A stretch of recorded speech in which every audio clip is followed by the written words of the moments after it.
part is shortest job first. And then my part is first come, first serve. And my part is round robin scheduling. And last, my part is waiting. Hi, my name is Nur Farhani binti Samardi. My matrix number is E0201910250059. Hi, my name is Lee Jinan. My matric card number is E201910250081. Hi, my name is Wan Ahmad Akmal bin Wan Mustafa. My matric number is E201910250083. Hi, my name is Nur Syuhada binti Osman. My matric numbers E201910251001.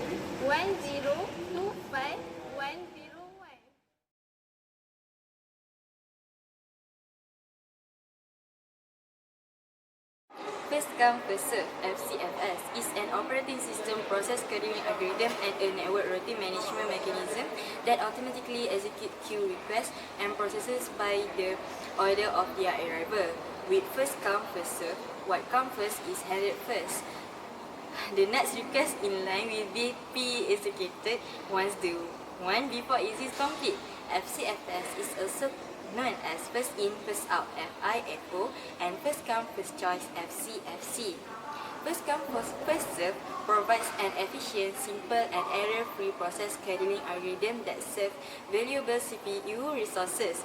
It uses non-preemptive scheduling in which a process is automatically queued and processing occurs according to an incoming request or process order. FCFS derives its concept from a real-life customer service. Today, we are going to be looking at first come, first serve algorithm, which is basically the easiest algorithm. Alright, so we have the process here, the burst time here. Burst time is the time the CPU is taking the control of processes, and the arrival time here, and we need to find out the Gantt chart, and we need to find out the waiting time for each processes, and they eventually find the average waiting time. Alright, so in this case, the arrival time matters because we always serve that process whichever comes first, and we complete that process fully as easy. So the first step for the first process is 5, and it's really big compared to 3. So your logic will be like, why don't you say easy get 3 because it's smaller? Let's just get rid of the shortest job first, and then we can do the longest job. And we come across that in the shortest job first algorithm, but in case of FCFS execute the processes that come as they arrive, like however long the processes if they arrive first, they get the priority first. So let's draw the Gantt chart for this. For P1, 0 until 5 are executed. For P2, it's 4, so 5 plus 4 is 9, so 5 until 9. For P3, it's 3, 9 plus 3 is 12, so 9 until 12. For P4, it's 6, 12 plus 6 is 18, so 9 until 18. So this is the chart that FCFS do. It's really easy. You just apply the first come.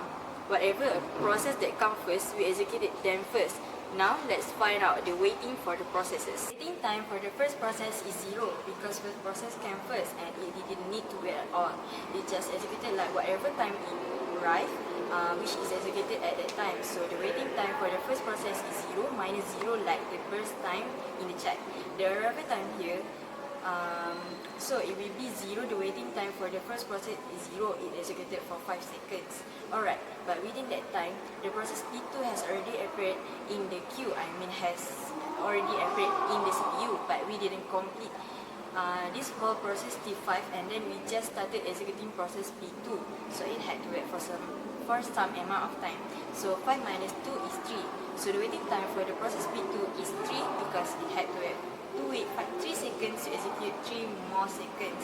To arriving at 2 seconds, it had to wait 3 more seconds to get executed. So 5 minus 2 is 3. For P3, same way, 9 minus 4 is 5. It had to wait 5 seconds, and for P4, waiting time is 12 minus 6, so 6. It had to wait 6 more seconds to get executed. Though it arrived at 6 seconds, it had to wait 6 more seconds. It tried getting the 12 seconds at the 12. it had to get executed in the CPU. Usually in the books, in the main book that you read for operating system, the arrival time is not even in there. Its time is that more easiest. If you have no arrival time, it means all the processes came in this manner, this sequence, so you just executed by the same track in that case. Waiting time for P1 0, P2 gonna be 5, P3 gonna be 9, and P4 gonna be 12. Because all of these have the same moment, they print this sequence, whatever the sequence that you print, and they just executed in that sequence. And they would have waiting time like this since they have no arrival time, but in this case, if you have arrival time, you need to subtract the arrival time from the visiting time. Alright, that's it for FCFS. I hope you understood, and it's very easy, trust me. Thank you.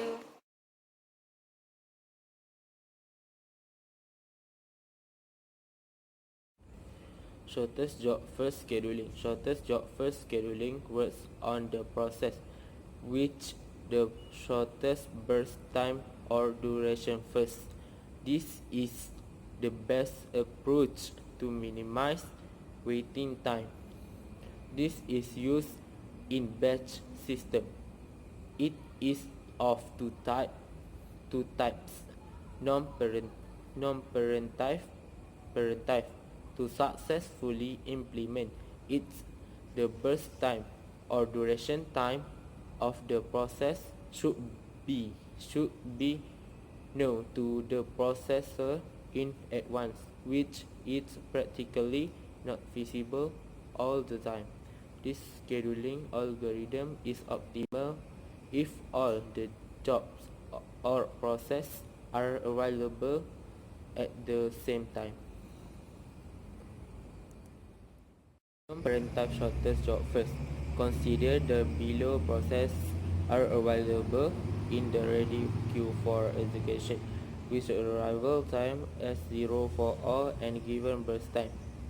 As you can see here, in the Gantt chart above, the process before will be picked up first as it has the shortest burst time, then P2 followed by P3 and at last P1.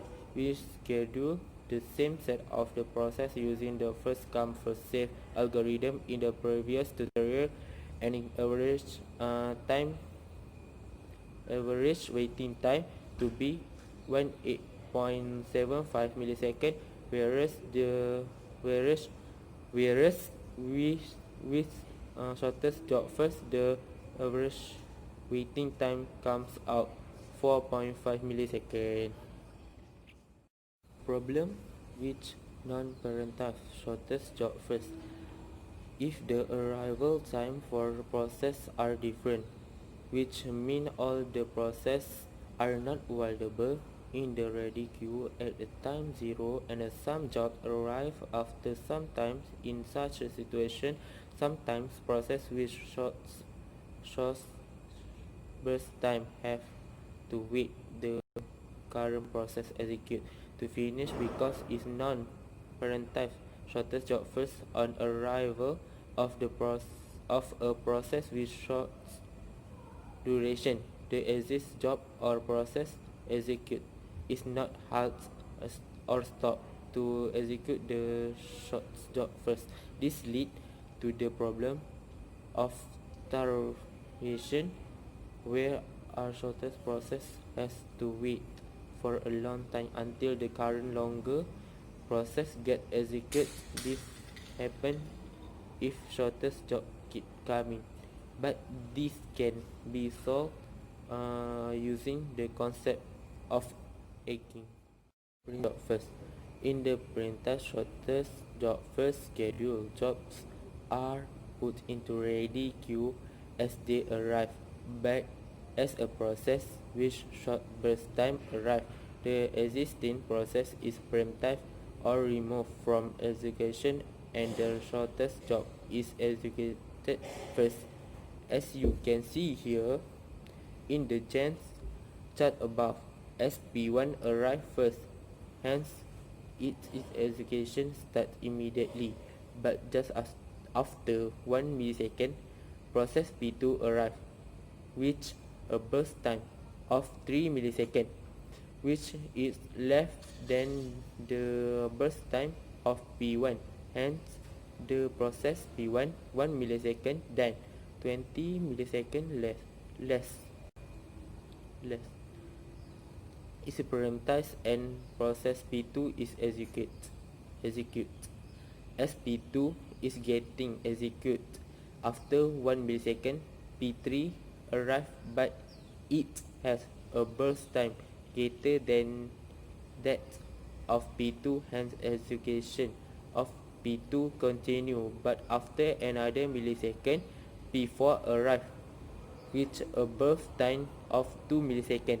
As a result, P2 2 milliseconds done, 1 millisecond left is parameterized and P4 is executed. After the complete of P4 process, P2 is picked up and finished. Then P2 will get executed, and at the last P1, the preemptive shortest job first is also known as a shortest remaining time first job remaining time first, because at any given point of time the job which shortest remain is executed first.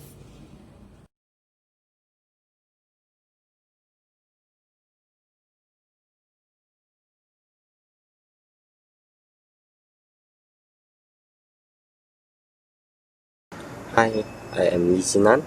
I will talk about one of the scheduling algorithm, that is priority scheduling. The shorter job first algorithm is a special case of the general priority scheduling algorithm. A priority is associated with each process, and the CPU is allocated to the process with the highest priority. Equal priority processors are scheduled in first come first served order, and shorter job first algorithm is simply a priority algorithm where the priority is the inverse of the next CPU burst. The larger the CPU burst, the lower the priority, and vice versa. Now, we will discuss scheduling in terms of high priority and low priority. Priorities are generally indicated by some fixed range of number, such as 0 to 7 or 0 to 4095. However, there is no general agreement on whether the 0 is the highest or lowest priority. Some systems use low number to present low priority, others use low number for high priorities.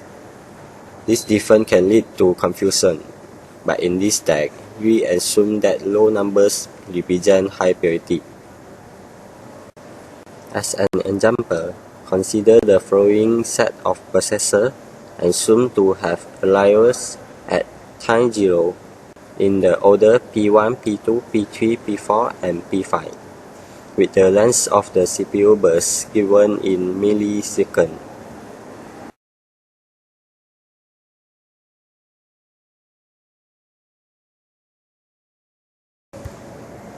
Using priority scheduling, we would schedule this processor according to the following Gantt chart.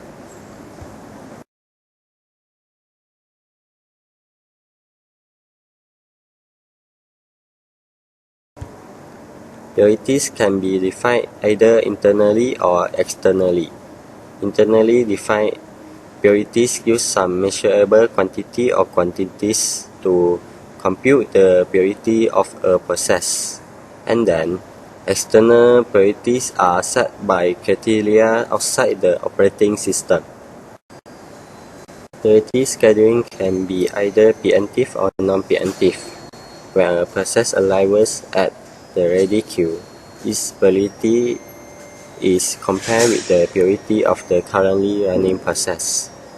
A preemptive priority scheduling algorithm will preempt the CPU if the priority of the newly arrived process is higher than the priority of the currently running process. A A non-preemptive priority scheduling algorithm will simply put the new process at the head of ready queue. A major problem with priority scheduling algorithm is indefinite blocking or starvation. A process that is ready to run but waiting for the CPU can be considered blocked. A priority scheduling algorithm can leave some low priority process waiting indefinitely. In a heavy load computer system, a steady stream of highest priority processor can prevent a low priority process from even getting the CPU. Generally, one of two things will happen. Either the process will eventually be run, or the computer system will eventually crash and lose all unfinished low priority processes. A solution to the problem of the indefinite blockage of low priority processes is again. Again involves gradually increasing the priority of processes that wait in the system for a long time. That's all for me. Thank you.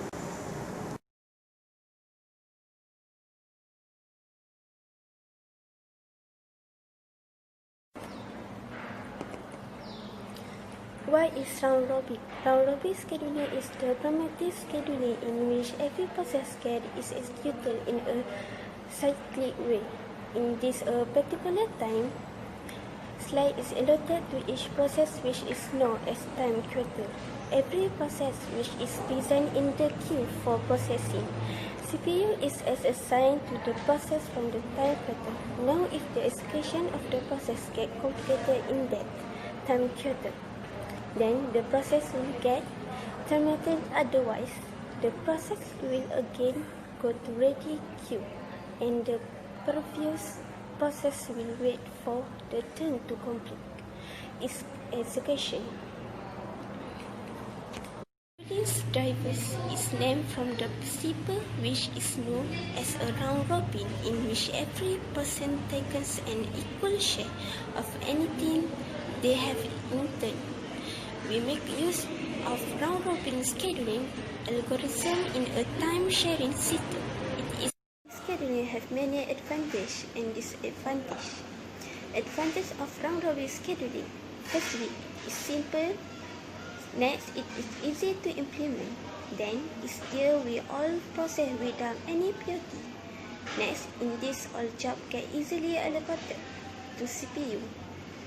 Then, like first come first serve scheduling, in this no problem of combined effect of starvation is there. Finally, round robin scheduling does not depend upon host time, so it can be easily implementable of the system. An example understand the scheduling. Now, we will take different examples to demonstrate how does round robin CPU scheduling works. Example 1. Assume there are 5 processors with process ID and burst time given below. Time quarter equal to. Assume that all processes arrive at 0. Now we will calculate average waiting time for these processes to complete. Can replace execution of a bus process using Gantt chart is shown below. Round robin explain Gantt chart 1. From example. First, P1 process is picked from the ready queue and execute from 2 per unit time. If arrival time is not available, it behaves like FCFS with 10 slices. After P2 is executed from 2 per unit time, P3 is picked up from the ready queue. Since P3 burst time is 2, so it will finish the process execution at once. Like P1 and P2 process executions, P4 and P5 will execute 2 time slices and again it will start from P1 same as above.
Say bye.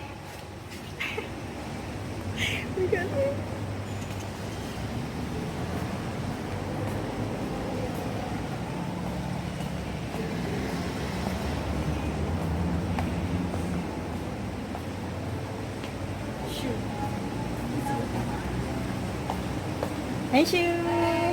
Say bye. Bye.